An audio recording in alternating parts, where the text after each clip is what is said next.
Magandang araw mga kaibigan! Welcome back to our YouTube channel, Connie Lesage. Kumusta kayong lahat mga kaibigan ko? Alam ko nagkakagulo ngayon ang ating bansang Pinas. May nalulungkot ay may nagsasaya rin. Pero laban lang po tayo. Sino man po ang ating ipinaglalaban, laban lang po tayo kung saan tayo masaya. At sana ipanalangin po natin na lahat na talaga magmahalan at magkaisa. So mga kaibigan, nandito po ako ay gumawa ako ng panibagong video. Just for updates lamang po ito. Ang nangyari po kasi mga kaibigan ay yung ating channel ay hindi na po monetize months ago pa.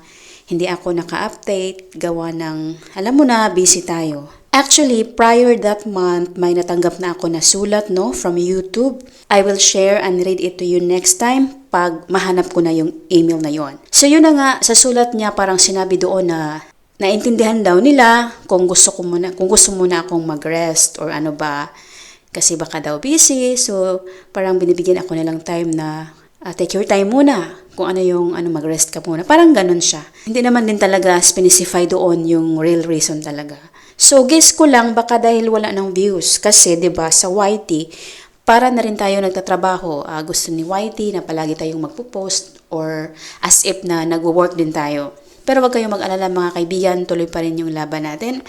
Yung mga nagtatanong sa akin dito, nire-replyan ko naman once manotice ko or once di rin ako busy.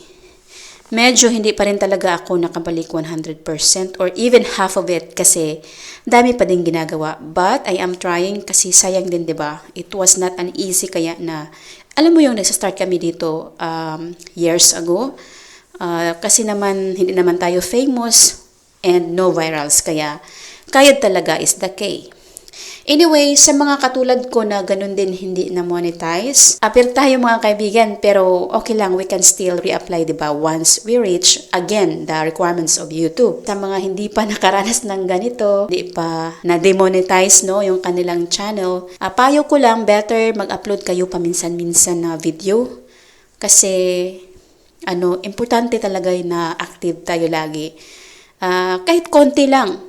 Pero wag yung short kasi yung short kasi alam mo na yun, magkaiba naman yung count ng shorts video sa watch hours, 'di ba? At saka sa long videos. So, better na mag-post kayo ng mga longer videos kahit paminsan-minsan, no? So, yan yung payo ko sa inyo. So, ayan mga kaibigan, yan lang po yung ating update kasi alam mo na, medyo marami pa din ginagawa. So, ayan mga kaibigan, yan muna ang ating update. Maraming salamat sa ating lahat and God bless us all. Bye-bye!